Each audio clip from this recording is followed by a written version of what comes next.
The S&P 500 and the Nasdaq-100 are two of the most popular ways to invest in the U.S. stock market, giving you a slice of some of the biggest and most successful companies in the world.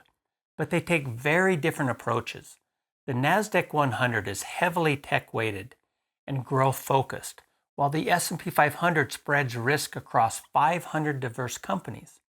Most people know the S&P 500, but fewer realize that the Nasdaq has often outperformed it, though it does come with more risk. So which one makes the most sense for long-term investing? In this video, I'll break down their differences, risks, and rewards, and what history shows us about risk and return, so you can see which might be the best fit for your portfolio. I'll also go over some of the best funds for each of these, so you'll know how to invest in them. Now, let's start with the Nasdaq Composite. It includes over 3,000 companies listed on the Nasdaq, including some outside of the US, and leans heavily towards tech, biotech, and other growth-oriented firms. A big chunk of its weight is in the mega-cap names like Nvidia, Microsoft, Apple, Amazon, and Alphabet, along with lots of smaller high-growth companies in areas of biotech and fintech. That's why it is seen as a benchmark for innovation in the US. The Nasdaq itself was founded in 1971 as the world's first fully electronic stock market, which was a huge shift in how trading worked. Now, while the Nasdaq Composite includes every Nasdaq-listed stock, most investors focus on what's called the Nasdaq-100 instead. That's just the 100 largest non-financial companies. By leaving out the big banks and financial firms, it ends up being more concentrated in the big tech giants. It was launched in 1985, and today it's the index that most ETFs track. On the other hand, the S&P 500 launched in 1957, and it follows the 500 biggest U.S. companies. Together, they account for over 80% of the entire U.S. stock market's value, which is why the S&P 500 is widely seen as the best snapshot of large-cap stocks and the overall health of the U.S. economy. Now, both of these indexes are market cap weighted, which just means the bigger companies carry more weight and have a bigger impact on the returns. Now, let's take a look at the top 10 holdings as of late 2025. Since most well-known funds track the Nasdaq-100, that's what I'll focus on for our comparison. Later in the video, I'll explain how you can invest in the entire Nasdaq Composite if you want. First, I'd like to take a quick moment and say I'd sure appreciate it if you hit the like button, maybe leave some comments after the video. It really does help, and I'd sure appreciate it. Okay, now looking at the top 10 holdings in each index, you'll see a lot of the same companies at the top, but there's a big difference in the concentration. The top 10 stocks in the S&P 500 make up about 39% of the index, while in the Nasdaq 100, the top 10 make up around 50%. Sector-wise, the S&P 500 has roughly 35% in technology, 13% in financials, and exposure to all 11 sectors of the economy. The Nasdaq 100, on the other hand, has about 53% in tech, 17% in communication services, 13% in consumer cyclicals, and only 17% spread across some of the remaining sectors. That makes the Nasdaq 100 much more concentrated, which can be both a strength and a risk depending on how the economy is going. Now, let's take a look at some of the best and worst years for each index so you can get a feel for how volatile they can be. The Nasdaq 100 started back in 1985, and during the 80s, the S&P 500 actually outperformed it by quite a wide margin. But once the 90s hit, the Nasdaq took off, and it was driven by the new tech and internet companies. In fact, from 1995 to 2000, it was pure optimism. some might even say delusional optimism about what the internet could do. Back then, any company could just slap .com to its name and the stock would skyrocket, whether or not the business was actually viable or even making money. During those 5 years, the Nasdaq-100 averaged more than 50% a year, and the S&P 500 still did really well, averaging almost 29%, but it couldn't keep up with the tech boom. Then came the crash. When the dot-com bubble burst in 2000, the Nasdaq-100 lost more than 70% of its value over the next 3 years. Even the S&P 500 took a beating, falling over 37%.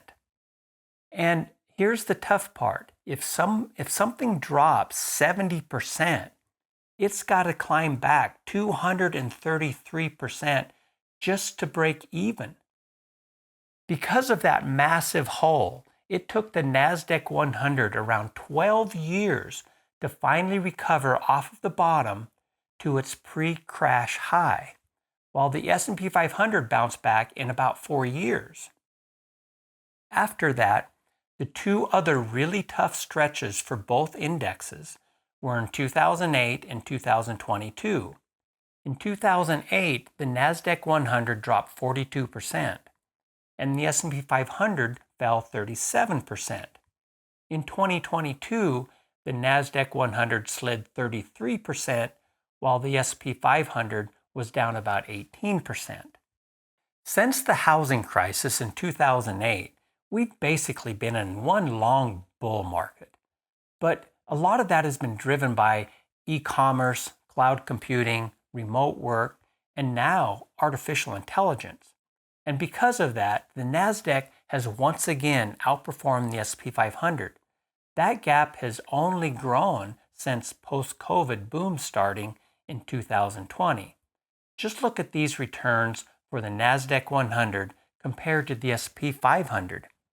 In 2020, the Nasdaq-100 outperformed the S&P 500 by 29% and by 28% in 2023. Even with the big drop in 2022, the Nasdaq-100 has averaged close to a 20% compounded annual return over the past 10 years. And the S&P 500, by comparison, averaged just over 15%. And that's a pretty big difference. To put that in perspective, $10,000 invested for 10 years at 15% would grow to about $40,000. But at 20%, that same $10,000 would turn into about $61,000.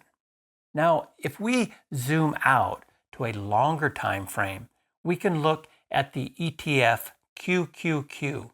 It was the very first fund to track the Nasdaq-100. It started back in March of 1999. Since then, it's averaged a little over a 10% annual return, and that's including both the dot-com crash and the housing crisis. The S&P 500 over that same period of time averaged just a little bit over 8%. Over the past few years, tech has been driving the market. The pandemic just sped things up. It changed how we shop, work, entertain ourselves, and now AI is really driving both earnings and excitement around tech stocks.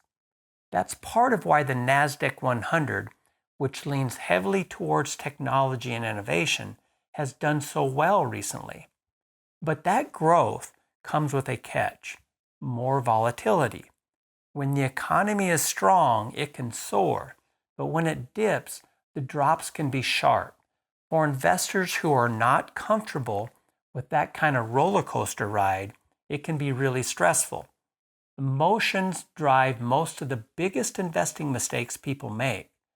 For a growth-focused investor who can ride out the ups and downs, the Nasdaq can be a powerful long-term play. The S&P 500 is a little different. It's more balanced since it covers all 11 sectors of the U.S. economy, so you get more built-in diversification and generally steadier performance when markets get bumpy.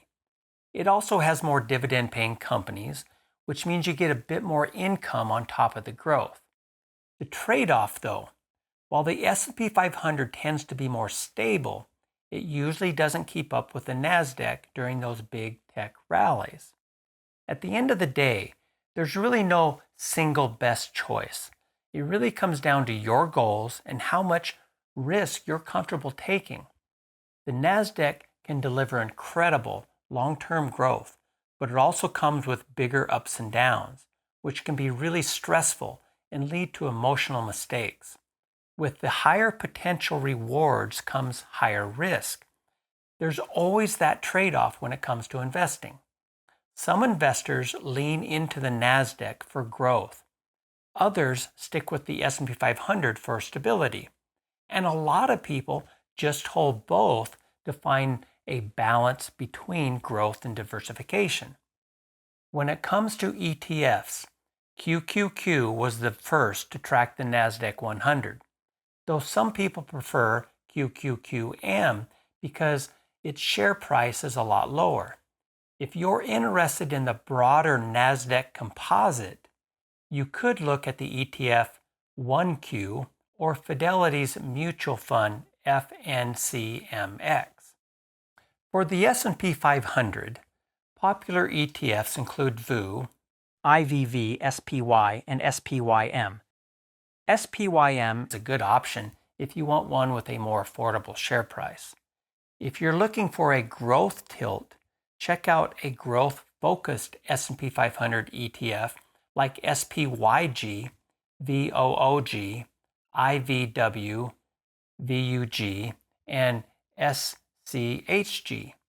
They're definitely tech and growth heavy, but they hold more companies than the overall Nasdaq 100. Just keep in mind they can still be quite a bit more volatile than the broader S&P 500. At the end of the day, it's all about finding the mix that fits with your goals and your comfort level. Investing isn't always about chasing the next big thing. It's about building a strategy that you can stick with for the long term. Markets will always have highs and lows, and it's not about picking the best index. It's about picking the one or mix of funds that fits your goals and risk tolerance. Have a plan, stick with it, and let your money grow over time. I hope this video has been helpful. Please hit the like button, and thank you for watching.